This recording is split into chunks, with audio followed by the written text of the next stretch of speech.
Hello, everyone. Welcome back. This is your host, Professor Naval Vikram from the Department of Medicine, Metabolic Research Group, All India Institute of Medical Sciences.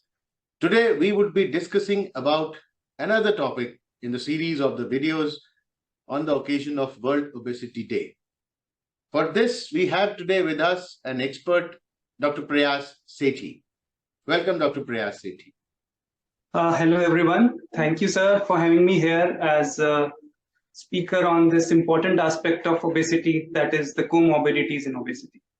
Thank you. So, Dr. Prayas is Assistant Professor in the Department of Medicine and the Metabolic Research Group of AIIMS New Delhi, and he is involved in the research and the management of patients with obesity and the related problems. So, the topic of today is what are the comorbidities which can occur with obesity and what to do in the presence of other diseases. So straight away going to the first question, Dr. Prayas, what are the various comorbid illnesses which are present in a patient with obesity? तो obesity के साथ या मोटापे के साथ और क्या-क्या बीमारियां हो सकती हैं? देखिए, वैसे तो ओबेसिटी के साथ बहुत सारी बीमारियां हो सकती हैं, लेकिन कुछ खास बीमारियां ऐसी हैं जो पर्टिकुलरली ओबेसिटी के मैनेजमेंट में इंपॉर्टेंट रोल रखती हैं, स्पेशली मेटाबॉलिक कोमॉर्बिडिटीज जैसे diabetes, hypertension, fatty liver disease and उसकी वजह से heart disease. Second is mechanical complications, mechanical comorbidities like osteoarthritis, गठिया की प्रॉब्लम. फिर रेस्पिरेटरी प्रॉब्लम्स, सांस की दिक्कत जैसे सीओपीडी, अस्थमा और ओएसए जिसको हम ऑब्स्ट्रक्टिव स्लीप एपनिया बोलते हैं. और एक अहम कोमॉर्बिडिटी है मेंटल हेल्थ, डिप्रेशन जैसी कोमॉर्बिडिटीज. तो मोटापे का इलाज ये जो अगर और भी बीमारियां साथ में हैं या नहीं हैं, तो उस सिचुएशन में अगर और भी प्रॉब्लम साथ में है या और प्रॉब्लम्स नहीं है, तो ये दोनों सिचुएशंस में मोटापे के मैनेजमेंट या ओबेसिटी ट्रीटमेंट में क्या फर्क होता है? देखो, बेसिक प्रिंसिपल्स तो मैनेजमेंट का सेम रहता है, चाहे कोई कोमॉर्बिडिटी हो चाहे ना हो, बट हर कोमॉर्बिडिटी का स्पेसिफिक मैनेजमेंट साथ में अपनाना पड़ता है, जिसकी वजह से ओबेसिटी के मैनेजमेंट में भी और उस कोमॉर्बिडिटी के मैनेजमेंट में भी हमें संबंध बना के आगे जाना होता है. जी, ये बिल्कुल अच्छी बात कही आपने कि अगर साथ में कोई दिक्कत है तो उसका भी इलाज साथ साथ होना चाहिए मोटापे के इलाज के साथ. तो अब मैं कुछ एक साथ में जो बीमारियां होती हैं उनसे रिलेटेड आपसे सवाल पूछूंगा कि जैसे किसी को हाइपरटेंशन है, हाई ब्लड प्रेशर है मोटापे के साथ, तो इस खास सिचुएशन में किस तरह से पेशेंट को क्या करना चाहिए, उसका मैनेजमेंट में क्या खास बात होनी चाहिए? देखिए, हाइपरटेंशन एक बहुत बड़ी कोमॉर्बिडिटी है जो ओबेसिटी के साथ एग्जिस्ट करती है, और इसका सबसे इंपॉर्टेंट एस्पेक्ट वो है ब्लड प्रेशर कंट्रोल. इसके लिए हमें अपने फिजिशियन से संपर्क में रहना बहुत जरूरी है. सिर्फ वजन कम करने पर डिपेंड नहीं कर सकते, हमें दवाइयों की जरूरत पड़ती ही है. सो फिजिशियन से संपर्क में रहना जरूरी है, लेकिन साथ में ये भी ध्यान रखना है कि ओबेसिटी अगर हम कंट्रोल करते हैं, अगर वजन कंट्रोल करते हैं, तो इसका भी पॉजिटिव इफेक्ट होता है ब्लड प्रेशर के ऊपर. खास बात डाइट में ध्यान रखने के लिए यह है कि नमक कम होना चाहिए डाइट में, और पोटेशियम कंटेनिंग फूड्स जैसे फ्रूट्स, वेजिटेबल्स जैसी डाइट को एनकरेजमेंट होना चाहिए. एक्सरसाइज के लिए इंपॉर्टेंट है कि एक्सरसाइज शुरू करने से पहले हमें यह पता हो कि सीवियर हाइपरटेंशन ना हो, कि बहुत ज्यादा ब्लड प्रेशर ना हो, ताकि एक्सरसाइज की वजह से कोई कॉम्प्लिकेशन ना आए. सो फिजिशियन से कांटेक्ट में रहना, अपने ब्लड प्रेशर का नियमित रूप से मॉनिटरिंग करना इसमें सबसे अहम है. ये बहुत जरूरी बात आपने बताई डॉक्टर प्रयास की अगर ब्लड प्रेशर कंट्रोल्ड नहीं है तो उस सिचुएशन में एक्सरसाइज ना करें तो बेहतर है. पहले ब्लड प्रेशर कंट्रोल करें, फिर आप एक्सरसाइज की तरफ जाएं. अब दूसरी एक काफी कॉमन बीमारी है डायबिटीज, जो हम देखते हैं, जो मोटापे के साथ अक्सर देखी जाती है. तो मोटापे के साथ अगर डायबिटीज है तो इस सिचुएशन में क्या खास मैनेजमेंट की जरूरत होती है, किन खास बातों का ध्यान रखना चाहिए? हाँ, डायबिटीज देखिए सबसे अहम कोमॉर्बिडिटी मानी जाती है, क्योंकि इसमें अ, वजन कम करना भी इम्पोर्टेंट है।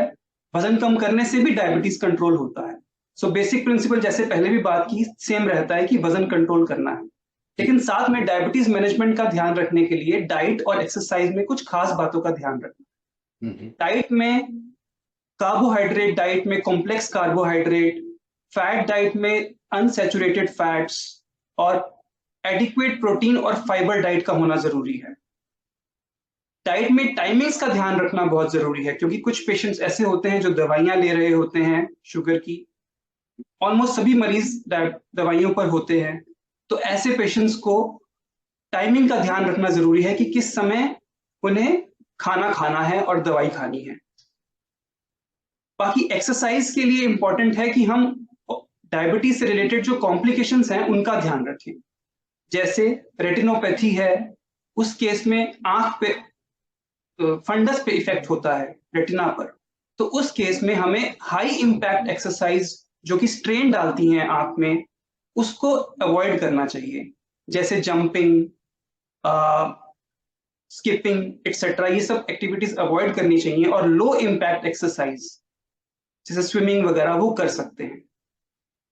सिमिलरली न्यूरोपैथी है, तो उसमें भी high intensity, high impact and high strenuous activities को अवॉइड करना चाहिए, जैसे running, jumping and again low impact exercise और लो स्ट्रेनुअस एक्टिविटीज को एनकरेज करना चाहिए। हार्ट डिजीज के पेशेंट्स जो हैं उनको इंटेंसिटी पे डिपेंड करता है। अगर हाई इंटेंसिटी एक्सरसाइज करेंगे तो उनको हार्ट डिजीज बढ़ने का खतरा रहता है और कोई एक्यूट इवेंट भी हो सकता है। तो इसलिए एनकरेज किया जाता है कि वो मॉडरेट इंटेंसिटी एक्सरसाइज करें या लो इंटेंसिटी, जैसे वॉकिंग, गार्डनिंग और डेली कोर्स पर ध्यान दें। साथ में ही एक्सरसाइज में भी ये भी ध्यान रखना जरूरी है कि कुछ पेशेंट, जैसे पहले भी बात की, इंसुलिन पे होते हैं, कुछ दवाइयों पे होते हैं, तो उनकी शुगर एक्सरसाइज के समय कम होने का भी खतरा रहता है। सो शुगर कम ना हो, इन बातों का ध्यान रखना जरूरी है एक्सरसाइज और डाइट के साथ। और एक इंपॉर्टेंट चीज जो जरूरी है एक्सरसाइज और डाइट दोनों को मिलाकर, वो यह है कि एक्सरसाइज करते समय पहले या बाद में शुगर मॉनिटरिंग हो जाए तो अच्छा रहता है।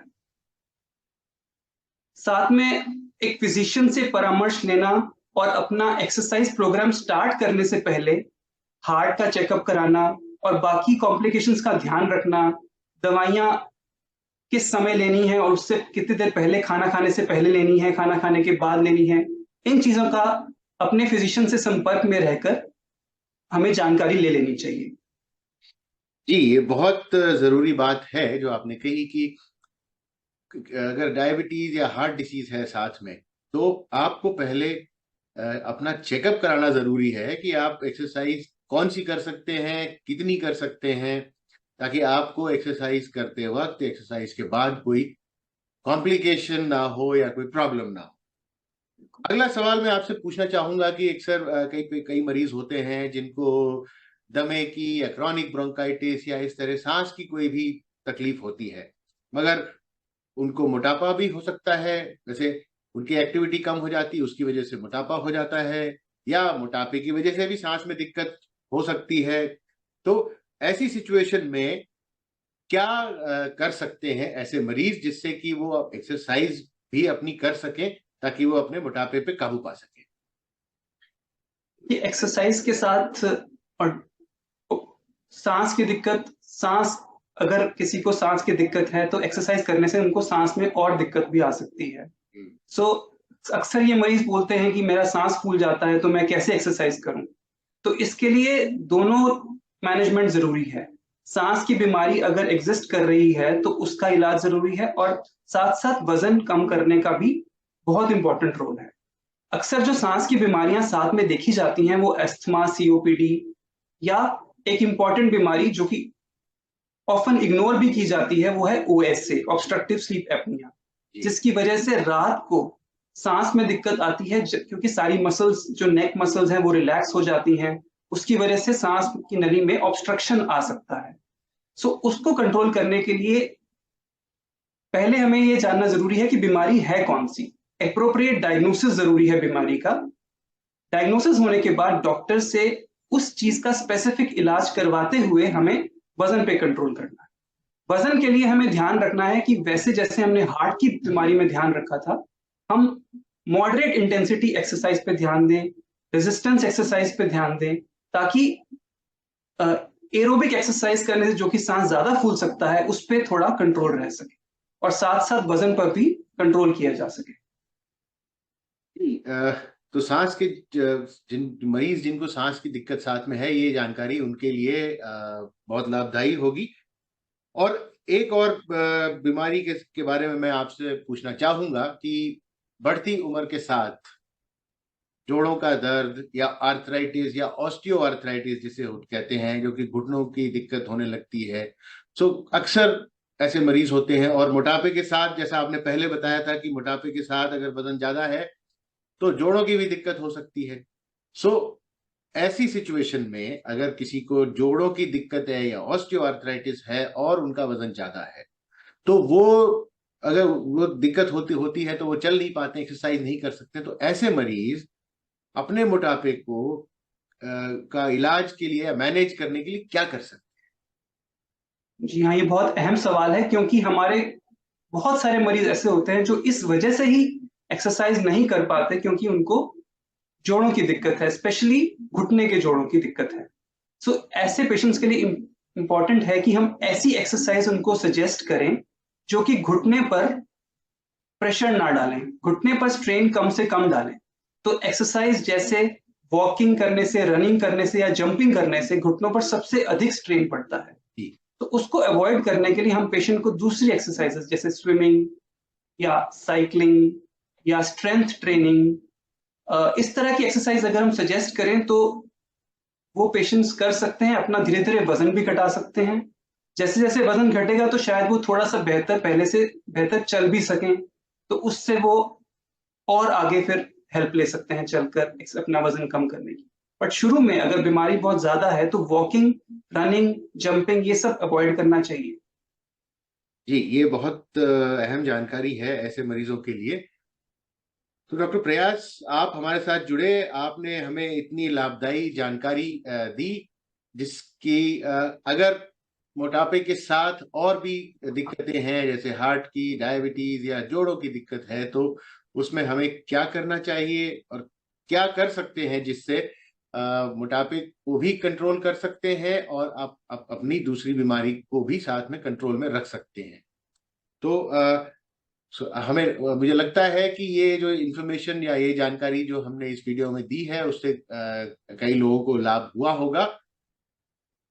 अगले वीडियो में आप हम जुड़े रहिए और इससे और हम आपसे फिर मिलेंगे एक बहुत ही अहम सवाल को लेकर के, जो एक बर्निंग इशू है। आप जुड़े रहिए, हम हमारे साथ आप जुड़े रहिए। नमस्कार। Thank you, sir. Thank you for giving me this opportunity. Thank you.